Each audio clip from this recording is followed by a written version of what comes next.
Len Robbins. So we'll get some turning analysis and maybe touch on some other things with the great Len Robbins. Literally, it's great to see you. No one has ever looked at me and said those words, so I'm a little humbled and flattered. And although I will say you guys set me up perfectly, because when I logged in, the last thing I heard you say was disparaging remarks. And then you said, up next is Len Robbins. All right, well, we've set the parameters for this show. The time. Wake up with Defo, joined by Lubie. Welcome to the Defo Show. Very pleasant good morning, everybody. Welcome to another edition of the Defo Show. Another week zooming by as we have the Thursday episode of the program here. I'm Jeff DeForest, and a handsome gentleman that is more or less guiding us through all of this is one Mike Lubie Lubitz. And Lubie, like me, is thinking, if ever I could leave you, how could it be in springtime? Because what a fascinating time of the year it is. I know, Lubie, you have not been immersed in NBA regular season. You... like our good friend Jim Sarney and many others. It's interesting. I guess ratings have tanked for the NBA. They aren't nearly as strong as they possibly should be, as represented by the amount of money that's floating around there and the amount of expenditure that networks are falling all over each other to try and bid on having the content of the NBA. But the regular season has become almost non gratis for a lot of people. I am not one of those people, because I still find certain elements and components of fascination in watching late season, especially NBA regular season games. Witness last night, Louie, just when you think you have a handle on what's going on in the sporting world, you can just tear up your notes and throw everything right out the car window there onto the highway. Don't litter. We don't encourage that. But witness last night's game involving your Miami Heat, our hometown team here in South Florida, the Miami Heat. They were in the throes of an abysmal slump, a 10-game losing streak. People were starting to question. We didn't enter into this at all, Louie. Did we get into the whole thing about, you know what, maybe Eric Spoelstra? I didn't. Premature evaluation that he was among the greatest all time. I mean, I think he's top six. You can put him wherever you want in the top six. I think he's top six. The greatest of all time. Pat Riley, Phil Jackson, anybody named Red, Holtzman, Auerbach. Greatest of all time. And you could make a case for that because everybody seems to respect him. But at the same time, he had this team in a nosedive, my friend. This was Greg Louganis on the Acapulco Cliffs. And guess what? The tide was low. Don't do it, Greg. Don't jump. 10 games in a row they lose. They look anemic in the process, just absolutely abysmal at best. And sure enough, you were thinking, well, and what is the sentiment of the fans out there? Maybe they should just tank the rest of the season and get a higher draft pick. And there was that issue about the fact that they had traded away a conditional first-round pick, and so they might even lose that. A lot was at stake there, at least so it seemed. But they rallied. They get on a 5-game winning streak. And who do they face last night? The $6 billion franchise, the $6 billion men, the Boston Celtics, who, in spite of the fact of trailing Cleveland throughout most of the regular season in the standings, and that continues to be the case, were on a roll, Lubie. They were on a bender. 9-game winning streak. They're at home. They face the Heat. And I believe I made some snide comment the other day saying, oh, I was on Monday after the Heat extended their winning streak on Tuesday's show just a couple of days ago. We're saying, well, that'll come to an abrupt end. Did you see who they play next, Louie? Yep. Typical scenario unfolding. Heat in front by 22. The lead is whittled down to 4 in the fourth quarter. And really? Again? Yourself, here we go again, my friends. Here we go again. But the great thing about sports is you just never know when that turnaround is going to happen, when some kind of epiphany, a vital transformation is going to occur, and the Heat roll and close out the fourth quarter on a gargantuan run and end up snapping the Boston Celtics winning streak at 9 games, 124-103, the final in that one last night. What does that do for everybody, huh, Louie? What do we think? There's 1-600. Look, Boston, as you said, what was it, yesterday? Had a 9-game win streak, so both Tatum and Brown played. I didn't realize they were even at home. So they were definitely taking that game seriously. The Heat have now had, up to that point, won 5 in a row. They've won 6 in a row. And for all the people that were calling for Spo's head, this is what I figured would happen. It's why you don't tank to the end of the season. what's interesting is who's doing it. Pell Larson, who's been with them all season, who they put in at different times. I guess finally the last 2 weeks, right? They won 6 in a row over the last 2 weeks. Spoelstra said, screw it. And he's giving him like 25 to 35 minutes a game. And you're seeing the dude do 15, 4 and 4 almost regularly. Burks, who they got from the Knicks, who actually was a thorn in their side last year when they played the Knicks in the playoffs, or 2 years ago when they played the Knicks in the playoffs, like was just a random offseason acquisition. And over the last 2 weeks, we've seen him be a big contributor. Plus, Ware has been really good on the glass. And the other thing is you're seeing Bam and Hero go for 20s and rounded out numbers across the board almost every game now. And that's the thing that you needed, was it would either be Bam or Hero or Bam. You're now getting both of them to have good, consistent nights every night. And also, they've ratcheted up their defense. Their defense is vastly, I mean, to have the Celtics around 100 is impressive. This team, you're seeing them go for 130, 140 every freaking night. So, yeah, they're playing the way teams in the East don't like the Heat to play going into the playoffs. Like, that's just what teams in the East are used to seeing the last few years, and they roll their eyes and like, oh, shoot. I don't see them doing any damage in the playoffs, but if they're a 7 or an 8 seed, that's not the kind of team you want to see in the first round. Like, somehow they fixed it. I mean, I don't know if they fixed it. He's playing what I've just noticed in the minutes. You're seeing these guys play more. You're seeing less of Hawkins. Jovic isn't playing. Wiggins is either hurt or whatever, and for some reason he was contributing at a high level, but he just had 40-something the other night, 42 these points. Other guys are taking the mantle. And again, Bam and Hero are being what Bam and Hero are supposed to be. And when they're really good players, all-star caliber players, the Heat are not an 8 seed. The Heat are probably like a 5 or a 6, like I've said all year.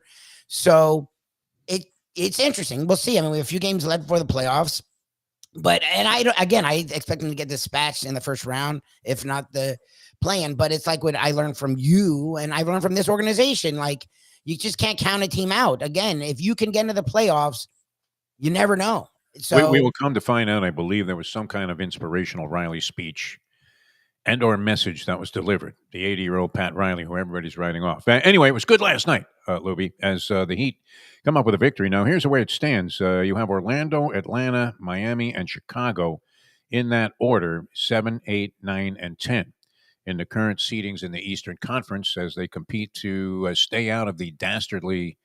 Well, they're not going to get out of the play-in game. They're going to be involved in that in some fashion. But yeah. I used to feel really guilty about not knowing certain things, just basic parameters and guidelines and facts about sports. I used to feel guilty if you didn't know who the athletic director was at some college, or what conference the team played in, or you couldn't name the starting 5, or where players are lined up in the National Football League. Certainly now in college, you can't tell the players without a scorecard. I used to feel that I was not doing my job if I didn't know all of these things, including playoff formatics, Lubie. But I don't feel that way anymore. Not because I'm old and Alzheimer's and various forms of dementia have set in, but because it's almost impossible to keep up with.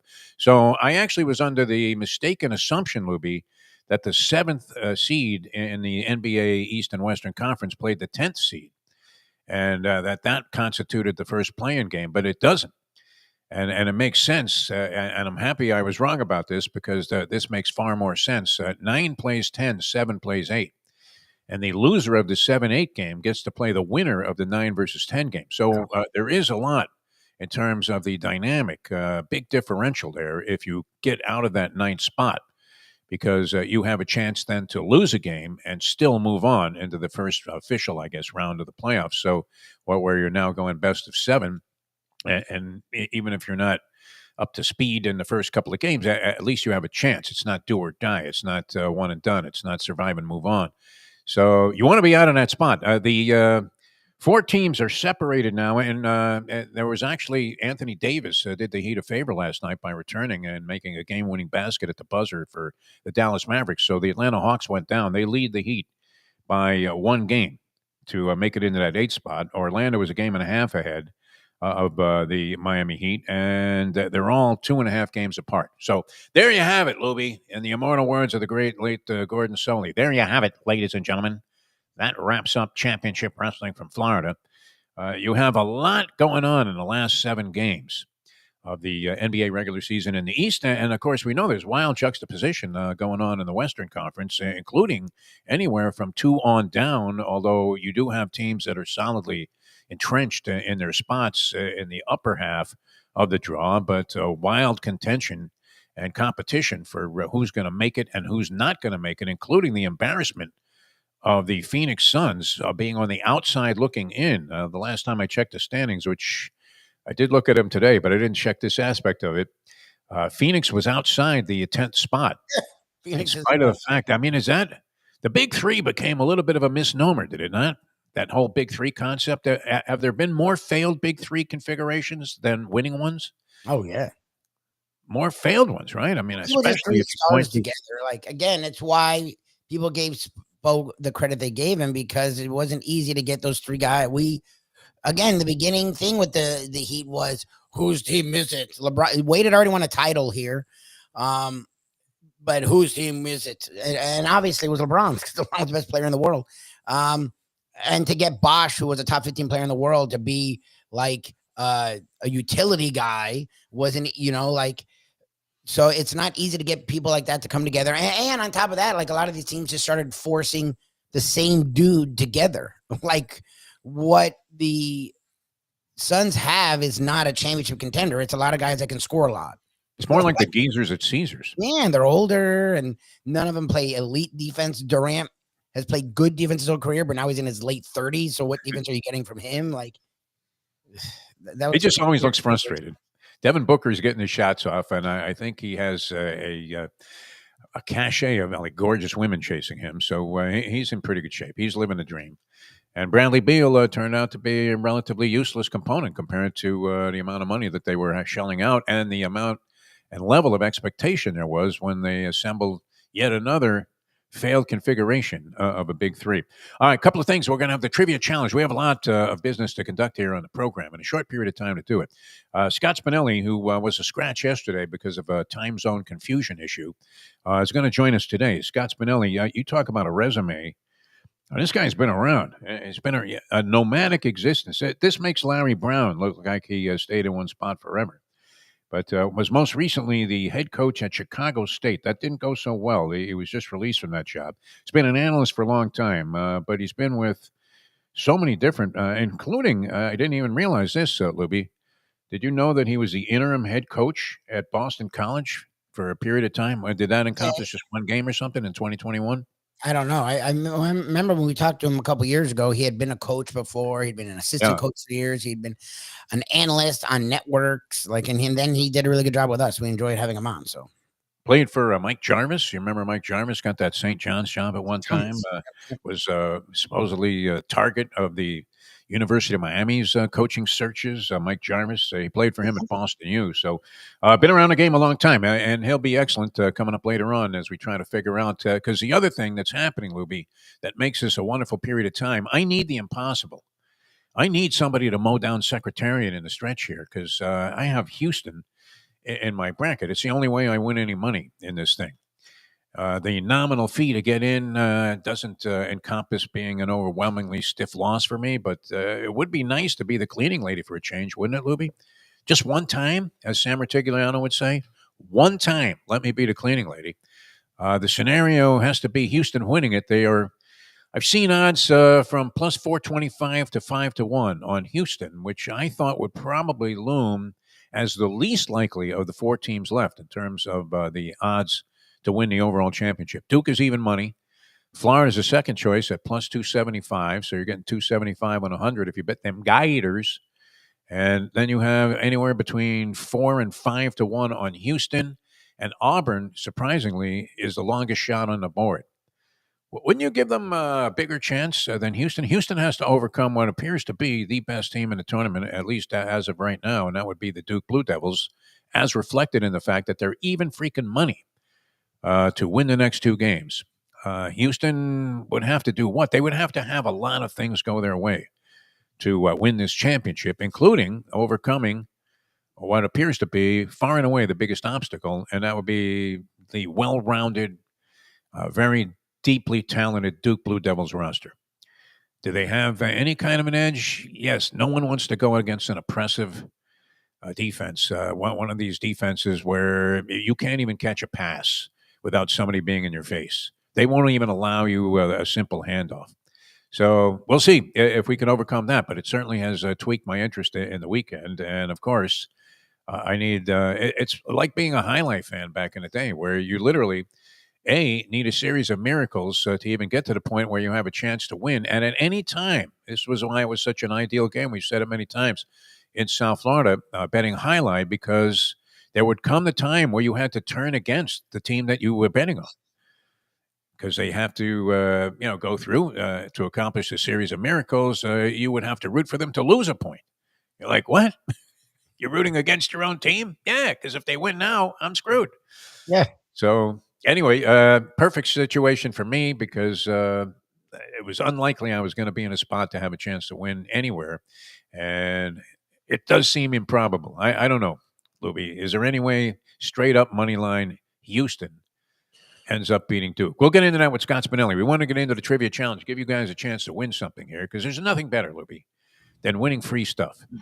And we welcome to the program, and this would be, just an incredible depth and wealth and treasure chest of trivia knowledge. The great Dave Gurgles Gurgley joins us here on the show. I got one for you, Gurgles, out of baseball. All right.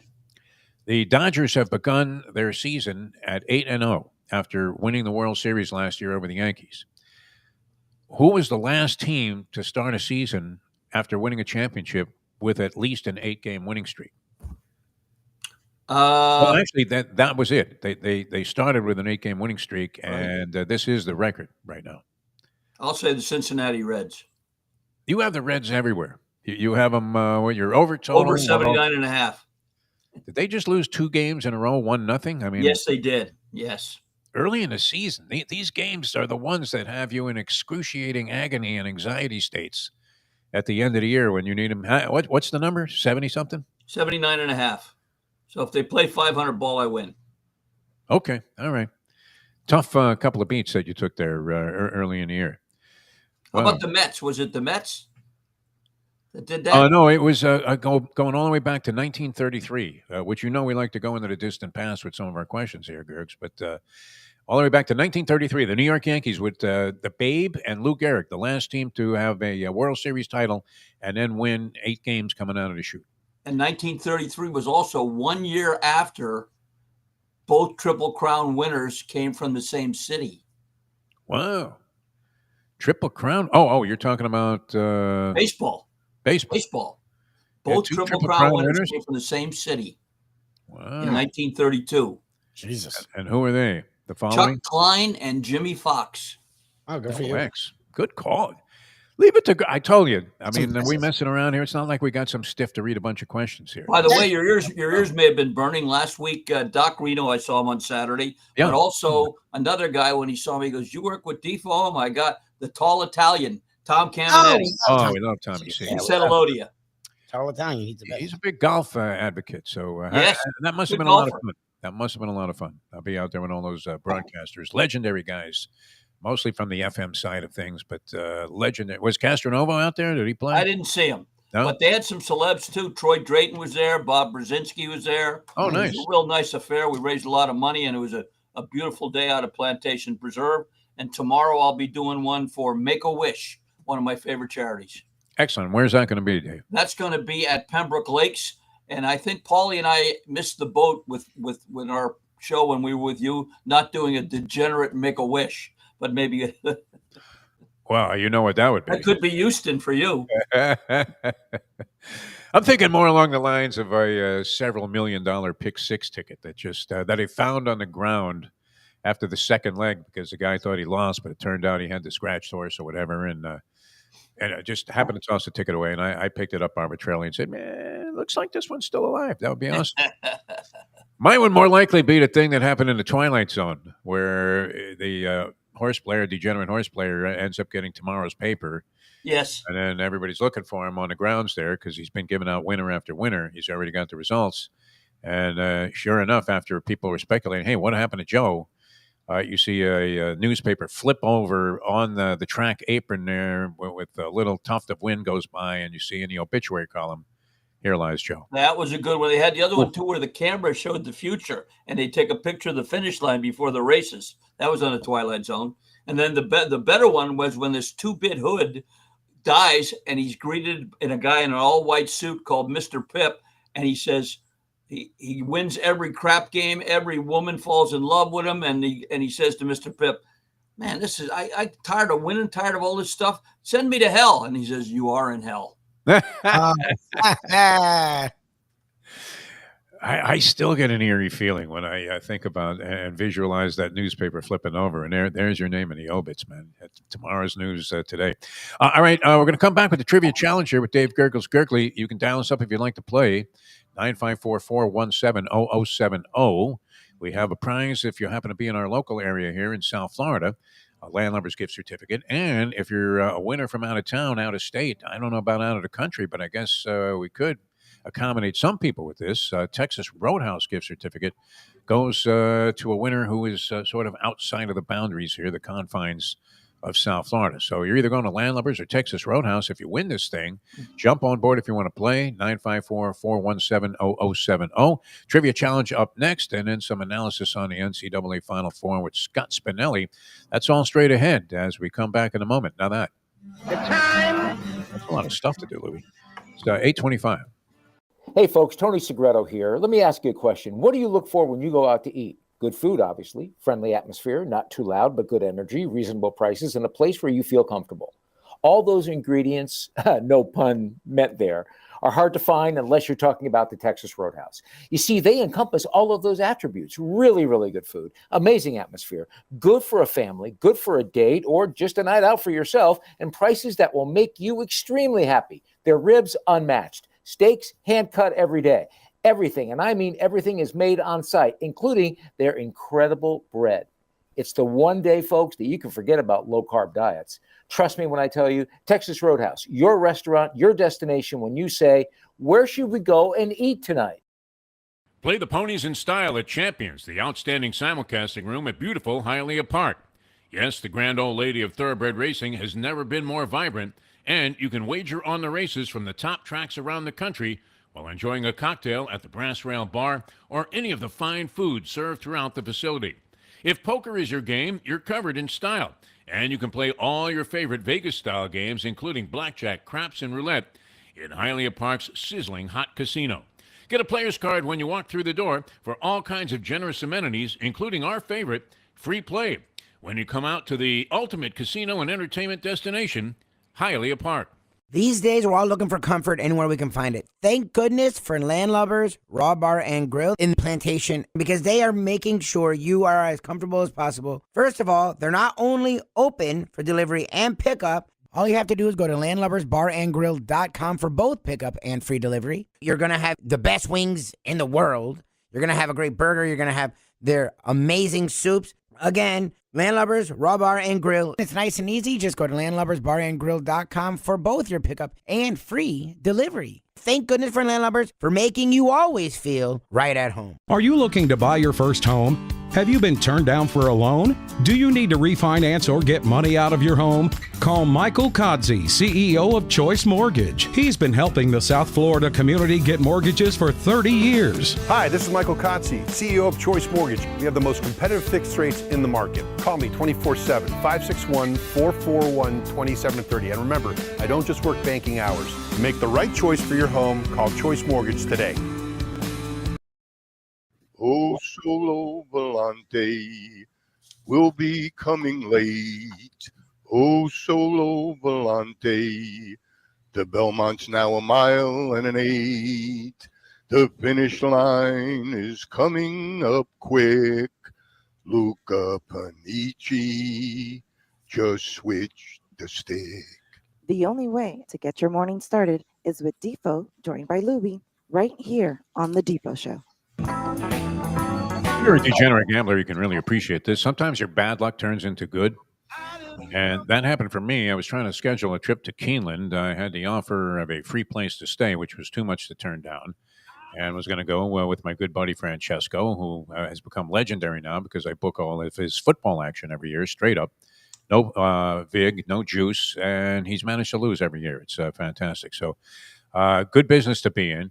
So I was looking forward to it, but the only weekend originally that we could accommodate all parties and be accommodated by his brother-in-law, who has a farm there just off the track, was this first weekend. Oh, Which now, had I done that, I believe they are going to have their opening day Friday. But then, oh no, did they have to push that back also? Because I don't know, but the weather forecast for in that strip of land, that looks horrible. Yeah. Deadly, yes, literally. So had I gone there, I would have schlepped all the way up to Lexington, only to find out that the track was closed, which that was always devastating, wasn't it? When I remember going to call the race course the first time thinking, okay, I'll go out there on a Sunday, and I didn't realize they didn't race on Sundays here because they were still being affected by some cockamamie law that I think the Puritans had developed when they were empowered. All right, let's get right into it because we have a lot to accomplish, like I said, this last half hour of the show, including the game with Scott Spinelli on the NCAA Final Four. Dave's going to fire off the questions. Dial us up if you want to play. 954-417-0070. You heard from the Polyman there and that brilliant rendition of Solo Volante, a adaptation of famous opera offerings, and well done by the Polyman. I think he was signed with Pavarotti to open for Pavarotti after that. Here's Dave and our first set of questions. We start out in the traditional fashion. Dave and some easy baseball. This venerable New York Yankees manager, on communicating with one of his players, said, "Hey, nobody knows this yet, but one of us has just been traded to Kansas City." Casey Stengel, Casey Kasem, Ben Casey, or Gentle Ben? Roland Loomy, the random phone scrambler, selects our first player.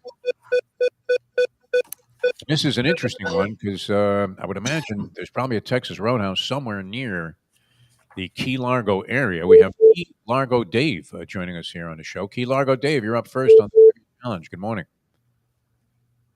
Hey, good morning, guys. A is correct. A is correct. Way to go, Dave. Welcome aboard.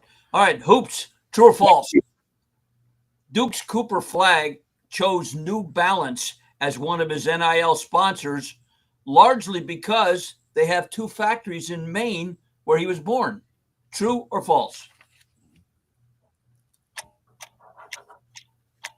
I'm going to go false. False. That's true. No, that's true. That's true. That's for true. sure. Yeah, loyal to his home state. I mean, with New Balance, what else would he pick New Balance?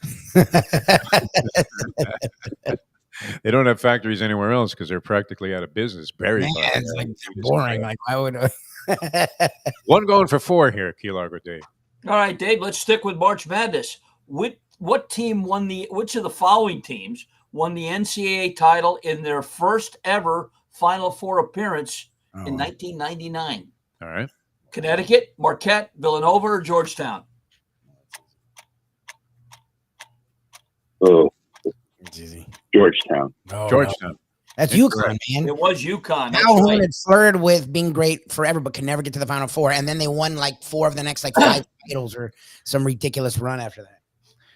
Going for I only do well in this game. I only do well in this game when there's technical difficulty. Exactly. Sorry, I got things. I was just. All right, Dave, 5-pointer coming up. The 9 home runs hit by the New York Yankees puts them just in one game, puts them just one behind the record 10 home runs hit in one game set by the Reds, the Tigers, the Twins, or the Blue Jays. Wow. I'm going to go with the Reds.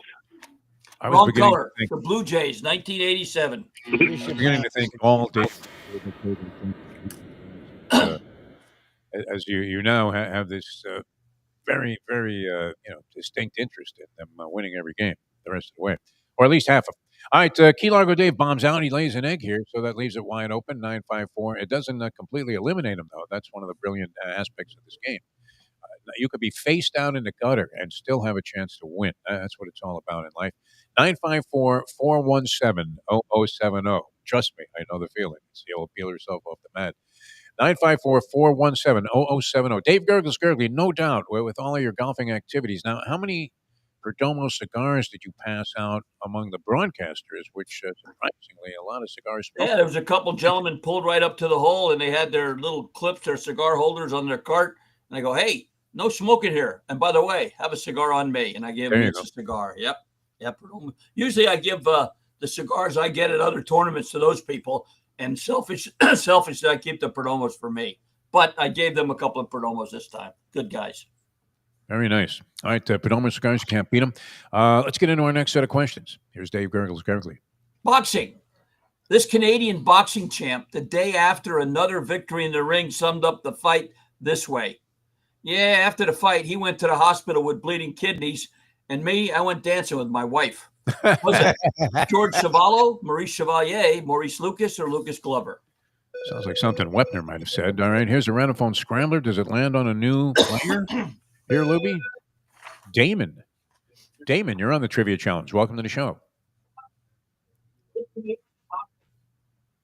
Damon. Yes, clear, yes. There you are. That's enough. That's good enough. I'll go with A. All right. Well, A, sorry. Good job. Well done, Damon. You got 1 point. Here's your true or false question. College football. This past Tuesday, Florida Atlantic University showed a picture of the proposed new goalpost for their football field. It was 2 palm trees. Oh. True or false? Cool. I'm going to go with false on that. It's got to be false. No, they did it for They're April allowed to do Fool's that. Day. Oh, okay. They showed it on their website, a couple of palm trees as a goalpost. Very clever. They had Damon fooled. All right, so that's one going for 4 here, Damon. All right, golf. Phil Mickelson will end this 2025 major season having made 129 career major starts. That'll put him 5th on all-time list behind Jack Nicklaus, Gary Player, Tom Watson, and Ooh. Sam Snead, Billy Casper, Arnold Palmer, or Bernard Langer? Sam Snead.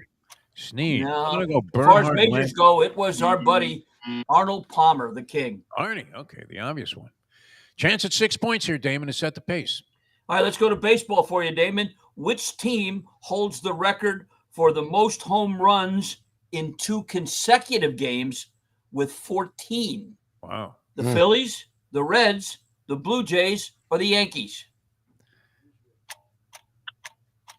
We go with the Blue Jays. Blue Jays. No, wrong color this time. It was the Reds. They hit 9 in one game and 5 in another. And in the game that they hit 9 home runs, I'll buy any one of you guys a free glass of water if you know who hit their first home run that day. No clue. Aaron Boone. Oh, Aaron Boone. Wow. Never would have got that. 1999, I think it was. You could have given me 1,000 guesses. It was always amazing on the old What's My... And thanks for playing the game. You're still not out of it. On the old What's My Line, where they only had 10 chances to miss a question, and the first 3 were always a whiff. And then all of a sudden, out of nowhere, they go, Floyd Patterson. You're like, what were the chances of Ray that? Nitsky, I know you, yes. Oh, yeah, of course. They take the mask off. It's like, there's no way you could have deduced that. Bennett Cerf always got it right, I think. Yeah, he was good on that. All right, 954-417-0070. 954-417-0070. An abridged edition here, so we'll play one more, and then we'll get into the finals. And here's Dave, our next set of questions. Hockey. This goalie, after being accused by his coach of having a beer belly, said, he should know me better than that. I only drink scotch. What was that? Gump Worsley, Forrest Gump, Forrest Whitaker, or Steve Whitaker? Love the Gump. All right, here's the scrambler. And we have our good friend Andy. And it's true, Andy, you don't have to pay a tariff to listen to the show. Same price, 0.0. Andy, how are you, my friend? Good, but I tried to go to the Vietnamese place last night to eat, and they charged me 47% more. You pay extra, yes. All right, 1 point going for 2. Yes. True or false, Andy? Shark Tank's Mark Cuban is a minority investor in one of the companies that manufactures the torpedo bat, Chandler Bats. True or false? I know it's true. No, I made that. True, Jesus. Okay. Oh, Chandler Bats is the manufacturer, but he's not an investor. Okay. All right. Were you on Shark Tank? Did they ever show up on Shark Tank? One going for 4. All right, let's go back to March Madness for you, Andy. Who set a record with 71 free throws attempted in 1 year in the NCAA March Madness tournament? Jerry West, Will Chamberlain, Christian Laettner, or David Robinson? Jeez. No, Laettner. Leitner. Believe it or not, it was Zeke from Cabin Creek, Jerry West. Oh, Nice. This is one ugly game so far. Right. Playing some good defense. It's like our Taking first the under. round Even the women's NCAA game. Should have taken the under. All right, in honor of Lenny, ABA. Who is the all-time career leader in rebounds for the ABA? Artis Gilmore, Billy Paltz, Zelmo Beatty, or Mel Daniels? No, and Mel Daniels. Mel Daniels. Yes. Yes. Over 7,000 rebounds. Yep. All right, good job. We're going to play one more. We're going to squeeze another one in here. So then we'll go to the finals. We'll have Scott Spinelli on the NCAA tournament and college basketball. That's coming up in just a few moments. As I said, the man's resume, I mean, you talk about have ball will travel, man. This guy was all over the place and really knows the game, so you'll enjoy that. All right, Dave, go ahead and fire it off. Next set of questions. Okay, here we go.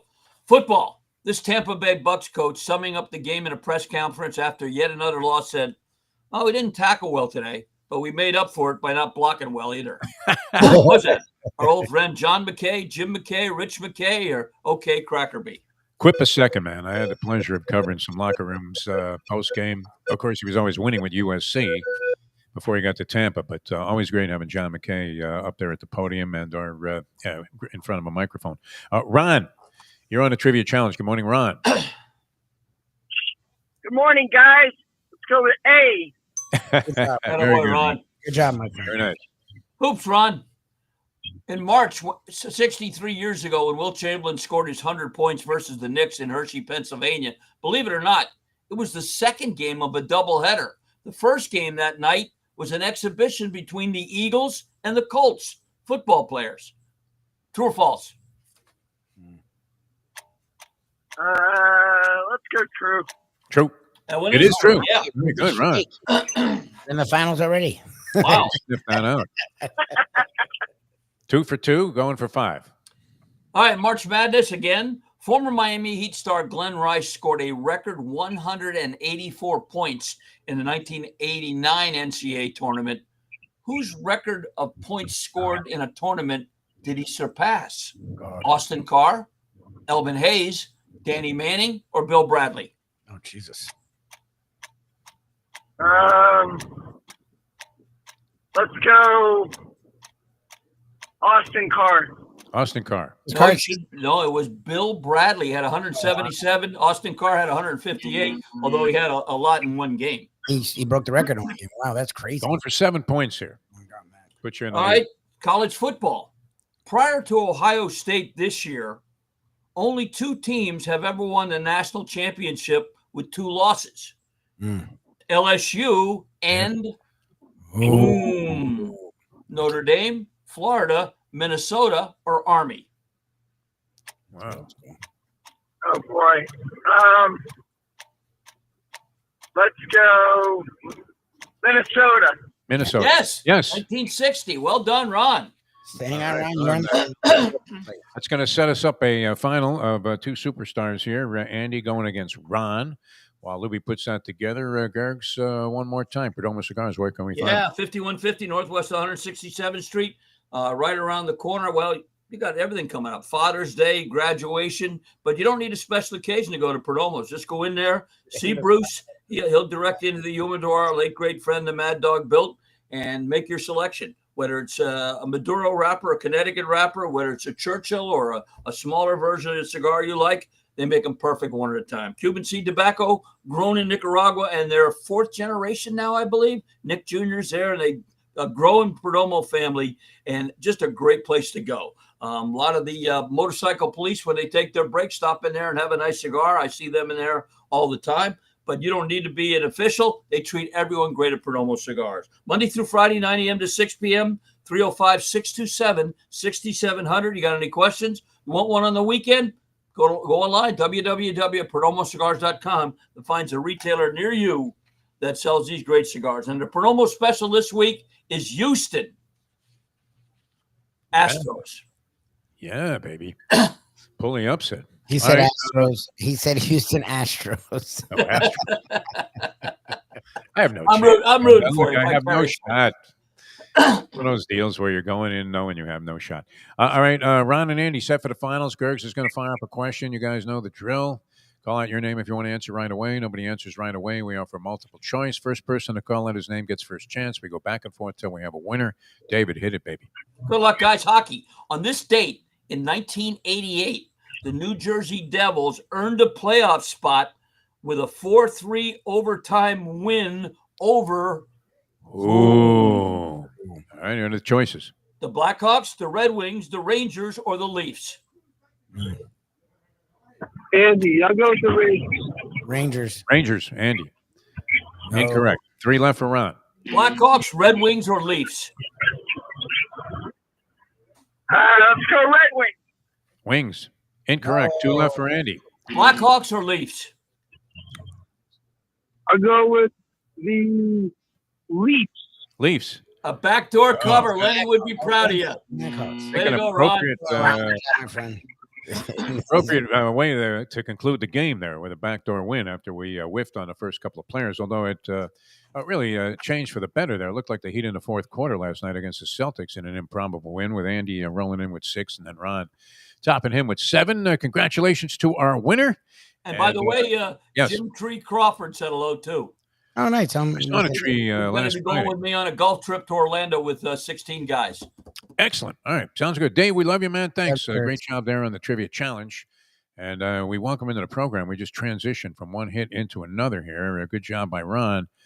This is great. I always love this new age of technology where we used to talk to this gentleman on the radio for many, many years. He was always great whenever he came on our shows to analyze college basketball and certainly has a resume that would, I mean, you talk about well-traveled. That would be Scott Spinelli, who now joins us on the video stream. Scott, how are you? Good to have you on the program. Hey, doing great, guys. Great to see you again. Always love being on the show. Well, it's great to have you as well. I was just crying. See, we always figure that the cleaning lady has the best chance to win the bracket challenges, and we didn't see any real monumental upsets in this year's tournament. Now people are crying and saying, oh, my God, well, it was really boring because you have the 4 number 1 seeds in there. Yet, that being said, Scott Spinelli, I think you have 2, as our good friend Al Bernstein would say, intriguing matchups, including my desperate need for Houston to somehow beat Duke. Is it possible? Absolutely. That Houston can do it with that oppressive, suppressing, relentless, pain-in-the-ass defense? Well, first of all, this tournament, as you guys just made reference to, and I think we're going to start seeing this a lot more over the next several years in the NCAA tournament. I'm not sure we're going to have the upsets that we used to have just because this NIL side of college basketball has really allowed these teams to pay. I mean, because what you're seeing now is with these 1 seeds, you're seeing, the best players money can buy, right? I mean, recruiting is now giving your ATM code, to basically and basically saying, hey, look, come here and this is what we can give you. And I said this earlier, we talked about this. There's probably 25 or so teams in this tournament that have enough NIL money to compete with those 1 seeds. However, with that said, as you just made reference to, these 1 seeds have been very well put together. Some have some culture that, they've been in the programs for a few years. But talking about this Houston Cougar team, believe it or not, this is the one thing that really stands out. We know they're great, defensively, they're great physically. Obviously, Coach Sampson is an incredible coach. But what stands out to me this year is they're the best 3-point field goal percentage shooting team in the Final Four left here. And that's something that the Houston team hasn't been in the past. So they do have a very good chance against Duke in this game. Oh, there's hope. Thank you so much for giving me hope. Scott Spinelli guesting with us here because I was thinking they just don't have enough scoring. And then I love the way the coaching matchup was capsulized by one analyst I saw. I want to give him credit because it was old school versus new school. And he was elaborating on that, saying, Kelvin Sampson sees something he doesn't like in practice. Next thing you're running 20 suicides. John Shire sees something that he likes in practice or doesn't like, and he's got like some Maharishi in there chanting Nam-myoho Renge Kyo with the team as they read existentialist books and contemplate what life is all about.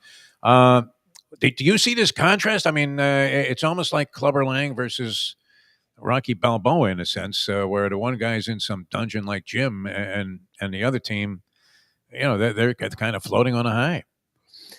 Yeah, I mean, listen, Duke obviously is a team that's been very well put together, extremely well coached.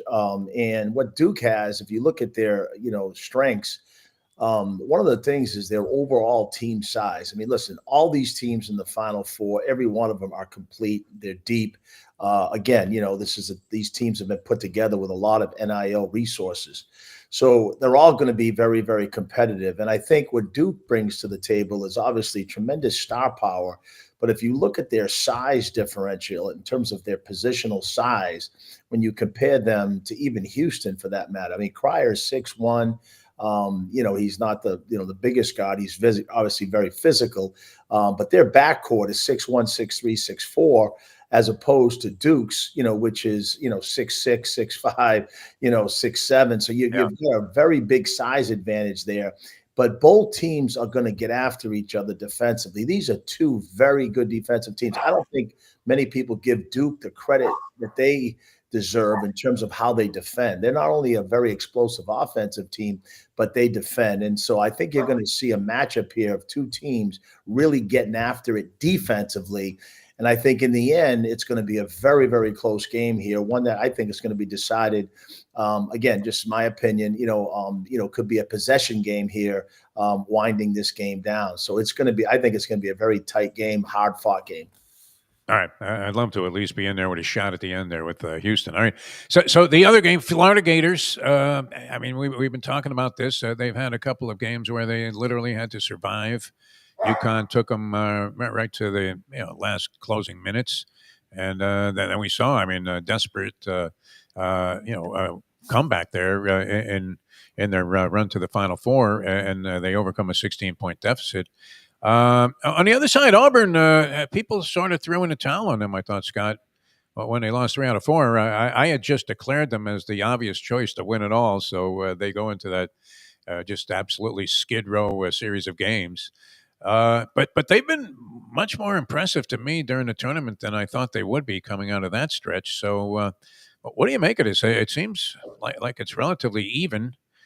Is it an advantage for Florida to have been tested, or is that more a sign, in your opinion, Scott Spinelli, of vulnerability? No, I think it's an advantage they've been tested. If you remember back to when Virginia won the national title that year, if you guys remember, they had to, have a miraculous shot there in regulation, to send the game into overtime. I think that was in the Sweet 16, and then they advanced to the Final Four, ended up winning it. But I think that would bode well for them. But look, again, you have two teams familiar with one another, although they've only played once during the regular season. I think you have a team like Auburn, whose average age of their starting 5 is 23 and a half years old. And then you have a team like Florida, again, very complete team. And, both teams are deep. They've, obviously got great guards. But I think Broome is going to be the X factor. I mean, look, he is somebody that can do it all over the floor. I mean, if you really watch and look at his statistics, there hasn't been a guy that really has done what he's done, in the front court, where he can step away and make threes. He can score in the post. He rebounds. He blocks shots. He can really pass. I think that's one of the things that's underrated about him. And he's older, and so when you have guys that are that age, when your starting 5 is almost 23 and a half years old, as opposed to, I think Florida is 19 and a half years old. They're younger. I'm talking about just starting 5s now. I think that age and experience is going to really bode well for Auburn in this game. But again, two evenly matched teams. And here's another interesting, side note, because we're doing this show in Florida. 3 of the top guys on, 4 of the teams are from Florida originally. I mean, you have Broome is originally from Florida. Clayton is from Florida. And then Houston Sharp, their second leading scorer, is from Florida. So you have 3 of their top guys were born in Florida. So I thought that would be something that talking about this on this particular show that would be a little bit irrelevant for your viewers. Let me ask you, Coach. So you touched on it. If you looked at the tournament of the 4 teams, and yes, being tested, usually every champion is tested that one game. Florida was tested not only twice, but the Texas Tech pushed them to the brink. I mean, not only the down 16, they were down 9 with like 3.5 left, and it looked like it was going to be all for naught until Clayton hits 3 to 4 miraculous. I mean, they weren't like in rhythm. They were like, oh my God, I need to shoot a 3. And he would run to the 3 and he would jack up a 3 and he made them. But it was like miraculous to me, felt like the word, especially the last one, where he gets the rebound. He runs to the 3-point line. He jacks it up like you do when you're a little kid playing like 21. Like of the 4 teams, they've been the most questionable team, but they're the favorite in this game. And to me, that screams to that you touched on. They did play once in the regular season. As a coach, how much does that matter? Because a lot of the time when we get to the tournament, you sort of just throw away the regular season. Just like Defo said, they lost 3 of the last 4, but now they're here in the Final Four. Auburn, like, to me, I sort of lean Auburn, but the bettors, the line leans Florida. Where are you with that matchup? Because what does that regular season matchup have to do with this game here?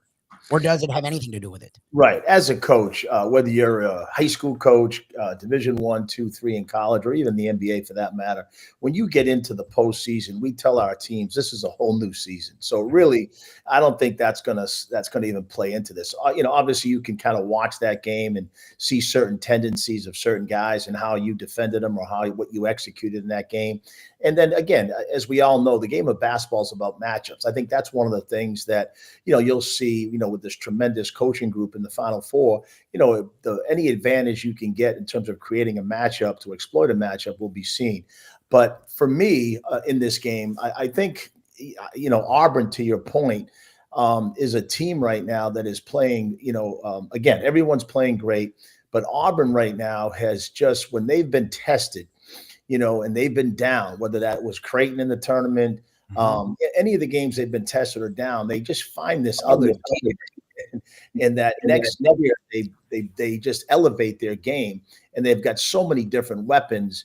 Again, but it does start in with Broom. I think he is that dominant a player right now. And again, he's got to be healthy. I don't know what's happening with his elbow, if he's okay. But I mean, he, to me, is the difference maker, just with his age, his experience, and how complete he is as a basketball player. But to your point, I'm actually thinking, as good as Florida is, and they are really good. They're complete. Yeah. All these teams are. They're deep. You mentioned Clayton. He's probably the best shooter, right now that, look, he led the NCAA in free throw shooting at one point. I think he shot 96%.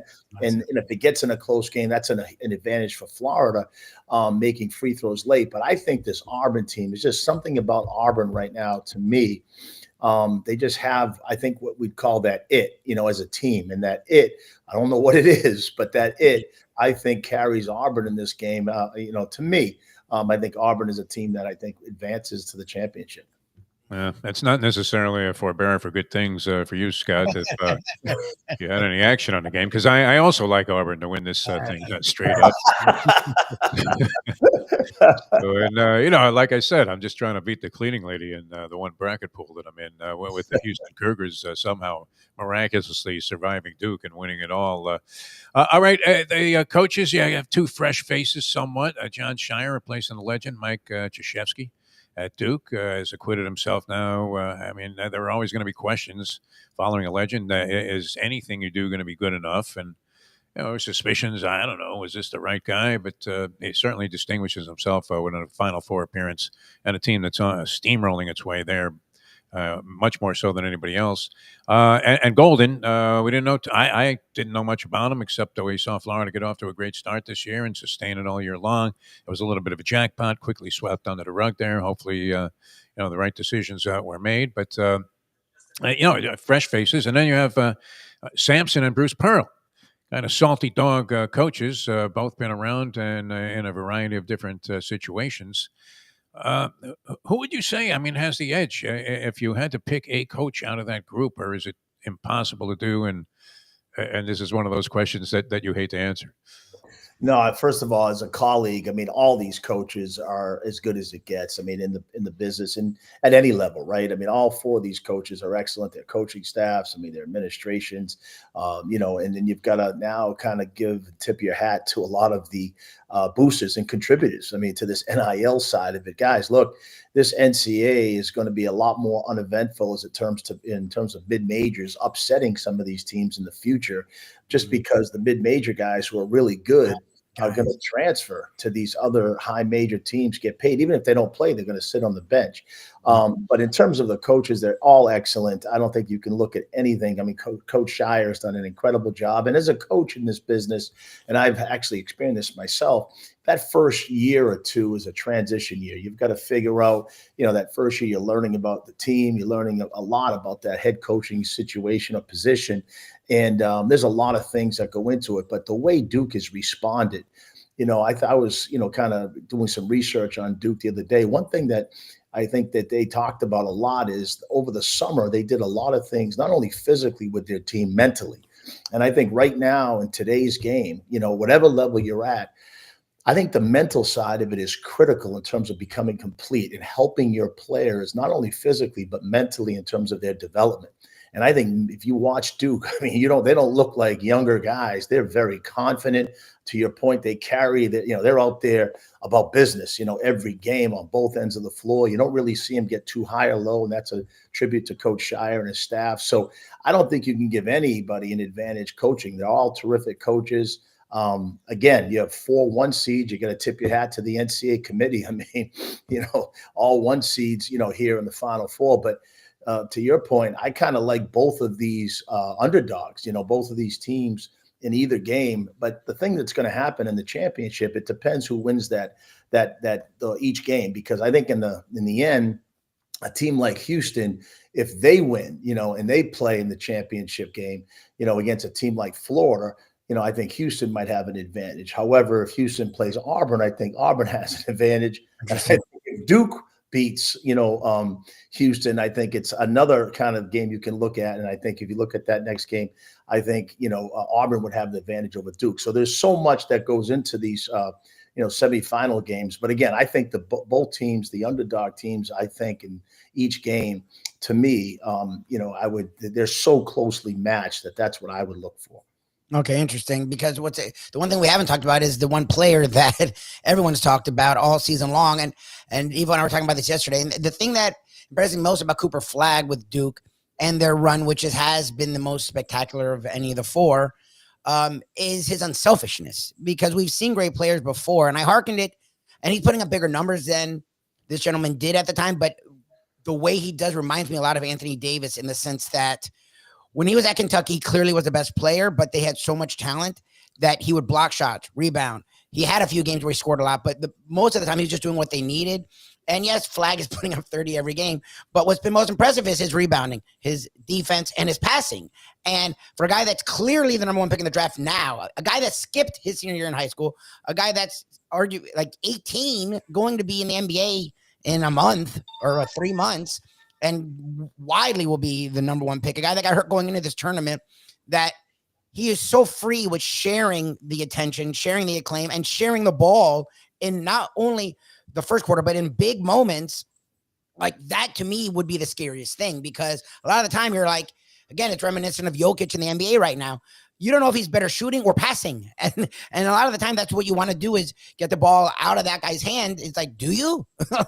So that would be the thing that scares me the most about Duke is they're getting stronger.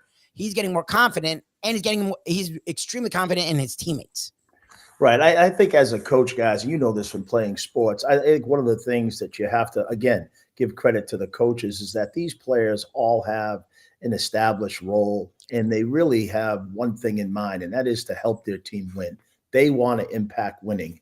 And as good as Cooper Flagg is, and he can do just about anything on the floor, you can see that he's about winning. That's what to me is so impressive about him. That like, you think, for example, Houston in that last game to beat Purdue, they were blitzing every ball screen with Braden Smith. They were doubling him and making him give it up. Well, you really can't do that against Duke. Because they've got so many other weapons there. If you try to do that with Flagg, like you said, he'll make the right play. He's going to make the extra pass, make the right pass. And again, I think that's what kind of makes him such a special player. He's about winning. But again, in this game, I think if you guys, we all graduate college, you play in these men's leagues. We're not good enough to play pro ball, of course. Yeah. So we go in the men's leagues and play. And then you get these guys that are like these 23, 24-year-old guys that get underneath you. They start getting low and they're physical with you. And all of a sudden it's like, man, I don't want to play against this guy. We talked about that yesterday. Yep. Yeah. We always used to respond by saying, I thought we would take, playing token pressure. Kind of put a hand up there, but you let the little, old Jewish guy shoot the 3-ball from the corner. So I think we're going to see that. I think Houston's going to get underneath Flagg. They're going to try to be as physical as they can with him and really make it hard for him, as well as I think that's going to be their game plan. Because, again, they don't have that overall team size that Duke has. Physical. All right. One last thing. I would imagine you've been to Final Fours as part of the scene there. I don't know if your intentions or plans are to be in San Antonio. Well, Lubie and I had the opportunity only once, and that was in Houston. I guess that was 2000. Was it 2016? All the way back? 2016. Villanova ended up winning the title that year over North Carolina. And but I thought it was one of the more incredible hangs I've ever been. I've had the pleasure of covering sports my whole life in a variety of different genres and various sports where you can get close to people. But I thought that was one of the great hangs, that the main hotel there where people were gathering in the lobby all the time at the Final Four for the NCAA tournament. Will you be part of the scene there? And what is that? I mean, that's got to be one long, wild party, no? It is. I think, first of all, San Antonio, as you guys know, is a great city. The Riverwalk there, picturesque, beautiful, city. And I think, again, the weather, is always somewhat, nice there. So you can experience being outside a lot too. Yeah. No, these Final Fours are a lot of fun. They're festive. I mean, you can get what you want out of it. If you want to go and you want to have them to the party scene, you can do that. If you want to go there and conduct business, great. If you want to go there and just, network, you can do all of that. So I think these Final Four weekends are special in a lot of different ways, depending upon what you want to get out of it, right? But the one thing that, again, guys, that's happening now with this college NCAA tournament, and, it's going to be sort of like this every year, I think, where you're going to have these teams, these heavyweight teams, that are that good, that complete. And, if you don't have and you can't compete with the NIL resources right now, no matter how good a coach you are, it's going to be very hard to put the team together to advance deep in the NCAA tournament like we used to see in the past with those mid-major teams. I think as the years goes, that's going to be really hard, moving forward. But no, to your point, the Final Four is a great event. It's a lot of fun. Yeah, I mean, we spent a lot of our time. We saw Calipari holding court, and he actually had a felt rope, like he used to have at one of these old delis in New York. 7-footers, 6'5" white kids who can pop the 3 at 50%. and they were waiting. Okay, 7-footer next. Really, to shine his shoes. It was the greatest thing I've ever seen. And then I've been trying to figure out if Bill Self is wearing a hairpiece forever. I don't want to have to involve you in this, because talking about a fellow coach, but and nothing disparaging meant, but we couldn't figure it out. And then that was one of the things that we investigated there at that Final Four. And we came to the conclusion that had to be some kind of a piece. I don't know. I mean, it's not like he's Gene Katie. Anyway, Scott, a pleasure as always, man. I mean, we told people as we were promoting your appearance on the show, this guy brings it to the table with his analysis, and brilliant as always. Thanks so much for being with us here on the show. Always a pleasure, guys. Have a great day, okay? All right, Scott Spinelli, ladies and gentlemen. Scott Spinelli. Great job by Scott Spinelli, huh? I mean, that was pretty succinct and to the point, and examined a lot of things that we didn't even. Here we are. We're schlubbering about this thing for a month now, Lubie, and never brought up a few of the things that he was able to illustrate for us here. Well, what a resume, too. Started out in the high school ranks, then was an assistant at various places. All of these were assistant jobs. Wyoming, American, Cincinnati. The Cincinnati Stuff, they must be some hybrid professional league. Philadelphia 76ers, Loyola Chicago, Nebraska, Wichita State, Texas A&M, Maryland, Boston College, as an interim head coach at Boston College as well, Chicago State, and then he was the head coach there, and that didn't turn out so well. But what are you going to do, man? What chance do you have to compete, Lubie? None. Today's and that is amazing. I mean, how the dynamic has changed too, because literally, I mean, now they just roll an ATM machine out. Yep. And that's it. That's how you end up being a powerhouse in college basketball. All right, we have to run. Thanks so much for being with us. For Mike Lubie Lubitz, Dave Gurgly, and thanks to Scott Spinelli for joining us. Great appearance there. I'm Jeff DeForest. We'll see you tomorrow at Degenerate Friday edition of the program. As we leave, you know that. The time. It's 9:09. Let's go to eat a damn snack. Look what they brought.